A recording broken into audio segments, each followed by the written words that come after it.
Bueno, hace un par de semanas, usted lo sabe, se anunció que se aplicaría el IVA en tasa de 16%, como muchos otros productos y servicios en el país, también a los productos alimenticios preparados, elaborados, como los que se expenden en las tiendas de conveniencia, es decir, pues más. Había productos que no... por los cuales no se pagaba este 16%, y a partir de esa fecha, de principios del mes de julio, se aplicó también el 16%, siendo esto pues una carga adicional a la situación económica difícil que se ha venido viviendo acá en la frontera norte. Se encuentra con nosotros para pues entrar en detalles. Desde luego pues un especialista nos puede orientar de mejor manera, el licenciado Jesús Hernández. Él es abogado fiscalista. Licenciado Hernández, gracias por estar aquí. Buenas tardes, mucho gusto. ¿Qué se puede hacer? Primero, bueno, esta medida, me comentaba usted ahorita antes de entrar a esta entrevista, se aplicó por parte del gobierno federal de manera irregular. Debió haberse sometido a la aprobación del Poder Legislativo, ¿no? Sí, claro.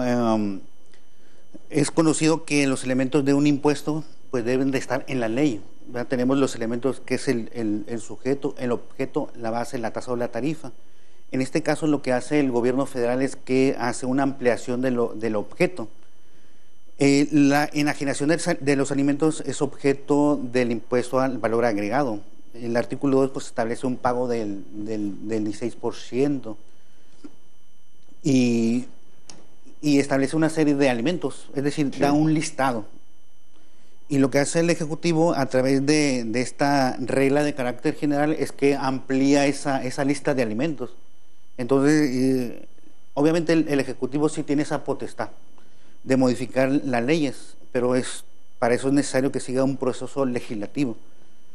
Aquí hay una violación al artículo 31, fracción cuarta de la Constitución, ¿verdad? Que establece que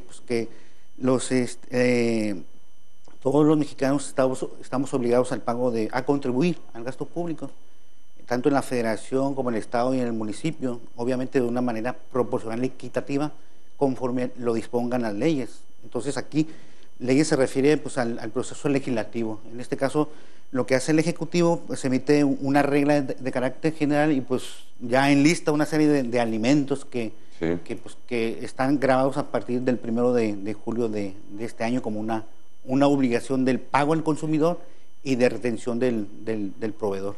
Del IVA, exactamente. Y bueno, pues una cantidad importante de productos del consumo humano que antes no exigía 16% y que representa pues una carga más al bolsillo de las personas en todo el país, ¿no? Esto se aplicó en todo el país. Indudablemente que sí, es una obligación a partir del 1 de julio. Sí.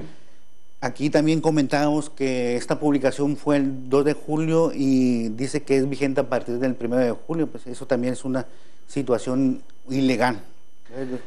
Y una cosa, bueno, si en este caso el gobierno federal lo hace de manera pues unilateral, toma esta determinación, simplemente entera a la población de que se va a aplicar este impuesto al valor agregado en estos productos que hasta antes de ese momento no lo consideraban. ¿Hay algo que la población pueda hacer o simplemente pues cruzarse de brazos y dejar de comprar ciertas cosas o tratar de estirar aún más el inalcanzable presupuesto familiar? Sí, evidentemente un derecho del ciudadano es en su momento impugnar cualquier acto o ley que emita el Estado. ¿Cuáles son las vías en este adecuadas? Caso puede intentar lo que es un amparo. Es un amparo porque es una regla inconstitucional. Ya mencionamos que violenta el artículo 31, fracción cuarta. ¿Por qué? Porque no cumple con ciertos elementos que son la seguridad jurídica y la legalidad tributaria. ¿Verdad? Decíamos que eso sí lo puede hacer el Ejecutivo, pero a través del proceso legislativo. Correcto. No lo hace, es ilegal, es inconstitucional. ¿Sería entonces a través de un amparo colectivo? ¿Sería esa la figura? Sería un medio de defensa, que puede intentar... ¿Qué se requiere para interponer un amparo colectivo? Pues en todo caso, pues ejercer el medio de defensa en el plazo que corresponde. En este caso, pues son 15 días para interponer ese medio de defensa. Y pues ya transcurrieron, ¿no? Bueno. Están transcurriendo.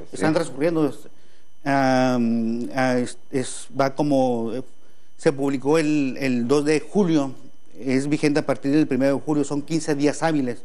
Podríamos decir que vence el 25 de julio. Correcto. 25 de julio para interponer el medio de ¿Se requiere de algún número determinado de firmas, del apoyo de cierta cantidad de personas? No, en este caso puede intentarlo quien pues sienta afectado en lo individual. En lo individual o en su caso, pues evidentemente aquí es una carga tributaria para los proveedores, ¿verdad? Los comerciantes, sí, a los que están obligados ahora a retener ese impuesto. ¿Por qué? Porque lo tienen que retener y lo tienen que enterar a la hacienda. Entonces ellos podrían, como carga tributaria, la podrían impugnar. Lo cual se ve pues complicado, ¿no? Digo, que el gobierno federal revierta una medida de esta naturaleza, pues creo que no se ha visto, ¿no? ¿O sí? ¿Tiene usted referencia de algo que se haya logrado en este sentido? Sí ha sucedido y evidentemente pues nosotros como ciudadanos debemos siempre estar atentos a las actuaciones de las autoridades, que siempre sean legales y apegadas a la Constitución. Yo creo que es una actitud que nos corresponde como ciudadanos responsables estar atento a eso e impugnarlas. ¿Cuál es la vía? ¿Cuál es la vía legal? ¿Cuáles son los pasos para uno que no está inmerso en el mundo de las leyes?